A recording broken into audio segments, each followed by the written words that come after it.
राज्याच्या काही भागात वादळी वाऱ्यासह पावसाचा अंदाज। मुंबई, पुणे, ठाणे आणि कोकणासह 30 जिल्ह्यांना आज येलो अलर्ट। काही जिल्ह्यांमध्ये मेघगर्जनेसह पावसाची शक्यता। राज्यात अल निनोच्या प्रभावामुळे पाऊस कमी राहण्याचा अंदाज। अल निनोचा सर्वात जास्त फटका मराठवाड्याला बसणार। वसंतराव नाईक कृषी विद्यापीठातील हवामानशास्त्र विभागाचे प्रमुख डॉक्टर कैलास डाखोरे यांची माहिती। राज्यात महिनाभरात नैसर्गिक आपत्तीमुळे 53,000 हेक्टर पिकांचं नुकसान। आंबा आणि केळी पिकांचं सर्वाधिक नुकसान। पाऊस, वादळ आणि अतितापमानाचा शेतीला फटका। परभणीच्या किरोळा शिवारात वादळी वाऱ्यासह पाऊस। अचानक आलेल्या पावसामुळे शेतातील सोलर पंप उडून गेल्यामुळे मोठं नुकसान। पिकांना पाणी द्यायचं कसं, शेतकऱ्यांचा सवाल। धाराशिवच्या सिरसावामध्ये अवकाळी पावसामुळे कांदा पिकाचं मोठं नुकसान। 1.5 एकरातील कांदा चिखलात नसल्याने शेतकरी अडचणीत। नुकसानग्रस्त शेतकऱ्यांकडून शासकीय मदतीची मागणी। धुळे जिल्ह्यामध्ये मोठ्या प्रमाणात शेतकऱ्यांकडून कपाशीची लागवड। 20 मे नंतर शेतात असलेल्या विहिरीच्या पाण्यावर शेतकऱ्यांकडून कपाशीची पेरणी। जून महिन्याचा पहिला आठवडा उलटून गेला तरी पाऊस नसल्याने शेतकऱ्यांचं पीक धोक्यात। धुळ्यातील शिरपूर महावितरण कार्यालयात शेतकऱ्यांचा ठिय्या, वाढीव बिल आणि वारंवार खंडित होणाऱ्या समस्येवरून शेतकरी आक्रमक। हा प्रकार तात्काळ न थांबवल्यास महावितरण कार्यालयाला टाळं ठोकण्याचा इशारा। जळगावातील शेतकऱ्याचे कोट्यावधी रुपयांचं नुकसान। मात्र रक्षा खडसे वगळता इतर मंत्री शेतकऱ्यांच्या बांधावर गेले नाही। एकनाथ खडसेंची टीका। काही नेते विधान परिषदेच्या निवडणुकीत व्यस्त आहेत, शेतकऱ्यांच्या प्रश्नाकडे दुर्लक्ष करतायत, खडसेंचा आरोप। वाशिमच्या शिवाजी चौकातील एका लॉजच्या छतावरून पडल्याने एकाचा जागीच मृत्यू। या घटनेमुळे परिसरात एकच खळबळ। या प्रकरणी पोलिसांकडून अधिकचा तपास सुरू। नाशिकच्या लासलगाव बाजार समितीत तिसऱ्या दिवशीही नाफेड आणि एनसीसीएफची कांदा खरेदीसाठी दांडी। 8 जून पासून थेट बाजार समितीतून कांदा खरेदीसाठी जिल्हाधिकाऱ्यांचे निर्देश।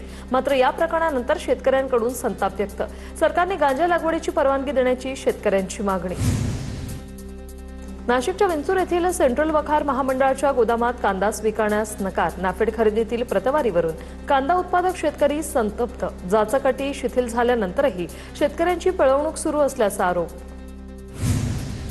मान्सूनपूर्व पावसानंतर चंद्रपुरात पुन्हा उष्णतेचा तडाखा। वाढत्या उकाड्यामुळे जनजीवनावर परिणाम। नागरिकांनी काळजी घेण्याचं प्रशासनाचं आवाहन। वर्धा जिल्ह्यात तापमानात वाढ। वाढत्या उकाड्याने नागरिक हैराण। वर्ध्यात 43.5 अंश सेल्सिअस तापमानाची नोंद। नंदुरबार जिल्ह्यात जून महिन्यातही उष्णतेचा कहर। जिल्ह्यात तापमानाचा पारा 40 अंशावर स्थिर। धाराशिवमधील कृषी निविष्ठा वाटपातील घोटाळा प्रकरणात विभागीय पथकाकडून चौकशी सुरू। 8 तालुक्यातील कृषी निविष्ठा वाटपाचं रेकॉर्ड पथकाने ताब्यात घेतलेले आहेत। शेतकऱ्यांना निविष्ठा वाटप केल्याप्रकरणी थेट चौकशी होणार। गोंदिया जिल्ह्यातील 9 कृषी केंद्राचे परवाने रद्द तर 45 केंद्राचे परवाने निलंबित। अनियमितता केल्याने कृषी विभागाकडून कारवाई। खरीप हंगामादरम्यान खतं, बियाण्यांचा काळाबाजार टाळण्यासाठी कृषी विभागाची भरारी पथकाच्या माध्यमातून धडक मोहीम।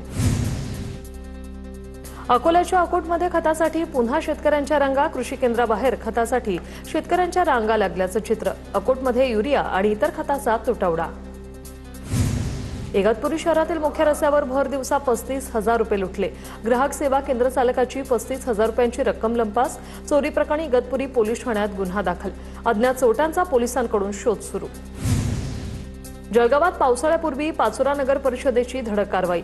हनुमानवाडी न्यायालय परिसरातील गटारीवरील अतिक्रमण हटवलं। पाण्याचा निचरा सुरळीत होणार। बुलढाण्यातील खडकपूर्णा धरणाच्या पाणी पुरवठ्याच्या पाईपलाईनला गळती। लाखो लिटर पाणी वाया। तातडीने दुरुस्ती करण्याची नागरिकांची मागणी। सांगलीच्या भाग्यनगरातील वादानंतर विटा शहरात शक्तीपीठ विरोधात मोर्चा। आंदोलकांनी विटा तहसील कार्यालयात ठिय्या मांडला। सकाळी महामार्गाच्या मोजणीवरून शेतकरी आणि विटा पोलिसांमध्ये वाद। धाराशिवमध्ये स्वाभिमानी शेतकरी संघटना शेतकऱ्यांच्या प्रश्नावर आक्रमक। शेतकऱ्यांच्या विविध मागण्यांसाठी तुळजापूरमध्ये रास्तारोको आंदोलन। सोलापुरात गोकुळ कारखान्याविरोधात शेतकऱ्यांचं जलसमाधी आंदोलन। 58 कोटींचं ऊस बिल थकवल्याने शेतकऱ्यांचा संताप। या कारखान्याने मागील 2 वर्ष विनापरवाना गाळप केल्याचंही समोर। महसूल प्रशासनाने कारखान्यावर आरआरसी अंतर्गत कारवाई सुरू केली आहे। साताऱ्यातील नगरपालिकेची अतिक्रमण हटाव मोहीम वादाच्या भोवऱ्यात सापडली। नगराध्यक्ष अमोल मोहितेंनी स्वतःचं घर वाचवण्यासाठी पदाचा गैरवापर केल्याचा आरोप। नगराध्यक्ष अमोल मोहितेंना अपात्र करण्याची सामाजिक कार्यकर्ते सुशांत मोरेंची मागणी। जळगावच्या सराफ बाजारात सोने आणि चांदीच्या दरात घसरण, सोन्याच्या दरात 4,000ची घसरण तर चांदीच्या दरात 11,000ची घसरण। सोन्याचे दर जीएसटीसह 1,51,410 रुपयांवर। गोरगरिबांना अल्प दरात भोजन देणारी शिवभोजन योजना वाढत्या गॅस दरवाढीमुळे अडचणीत। अनुदानाची बिलही 2 ते 3 महिने प्रलंबित असल्याने केंद्र चालकांना चुलीवर स्वयंपाक करण्याची वेळ।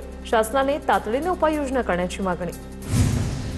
नरेंद्र मोदींच्या पंतप्रधान कार्यकाळास 12 वर्ष पूर्ण। भाजप ठाणे जिल्हा ग्रामीणकडून शिवमंदिरात कपिल पाटलांकडून पूजाभिषेक। नरेंद्र मोदींना दीर्घायुष्य मिळावं अशी प्रार्थना। ठाणे जिल्ह्यातील प्रमुख पदाधिकारी उपस्थित होते। चंद्रपूर, गडचिरोली, वर्धा स्थानिक स्वराज्य संस्था विधान परिषद निवडणुकीत भाजपचे अरुण लाखानींचा विजय। बंटी भांगडिया यांचे विजयाचे शिल्पकार म्हणून चंद्रपुरात ठिकठिकाणी बॅनर। किंगमेकर, धुरंदर आणि जिल्ह्याचं नेतृत्व असा बॅनरवर उल्लेख। गडचिरोली नगरपंचायतीच्या अधिकाऱ्याला मारहाण प्रकरणी काँग्रेसच्या अजय कंकडालवारसह 4 गुन्हा दाखल। इमारत पाडल्याच्या रागातून मारहाण केल्याचं समोर। अजय कंकडालवारांना पोलिसांनी ताब्यात घेतलंय। सांगली महापालिकेचे 37 कर्मचारी एकाच वेळी निलंबित। कामावर हजर राहत नसल्याचा ठपका ठेवत महापालिका आयुक्त संगीता महापात्रांची कारवाई। सफाई विभाग, पाणीपुरवठा, अग्निशमन दल, बांधकाम आणि सुरक्षा विभागातील कर्मचाऱ्यांचा यात समावेश। अंबरनाथमध्ये नालेसफाईचा वेग मंदावला। जून उजाडला तरी नालेसफाई काम अर्धवट। जेसीबीने गाळ काढला आणि पुन्हा नाल्यात टाकल्याचा धक्कादायक प्रकार। संत तुकाराम महाराजांच्या 341व्या आषाढी वारीसाठी देहूत नवीन चांदीचा पालखी रथ तयार। 250 किलो चांदीचा मुलामा, आकर्षक नक्षीकाम आणि हलकं वजन ही या रथाची वैशिष्ट्य। 7 जुलैला हा रथ पंढरपूरकडे प्रस्थान करणार। संत तुकाराम महाराजांच्या पालखी सोहळ्याच्या पार्श्वभूमीवर प्रशासनाची अतिक्रमणांवर कारवाई। देहू ते देहूपाटा मार्गावर अनेक ठिकाणी अनधिकृत बांधकामांचा विळखा। पालखी मार्ग सुरक्षित राहावा यासाठी प्रशासनाची कारवाई।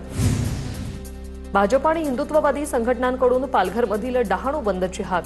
डहाणूत झालेल्या लव्ह जिहाद प्रकरणात बंदची हाक पुकारण्यात आली। डहाणू बंदला व्यापाऱ्यांचा उत्स्फूर्त प्रतिसाद। गडचिरोलीच्या माडेआमगाव ग्रामपंचायतीत ग्रामसेवक दारूच्या नशेत असल्याचा ग्रामस्थांचा दावा। व्हिडिओ व्हायरल झाल्यानंतर कल्याणमध्ये क्लस्टर योजनेच्या कामात अडथळ्याची धमकी देत खंडणी उकळल्याप्रकरणी 3 गुन्हा दाखल।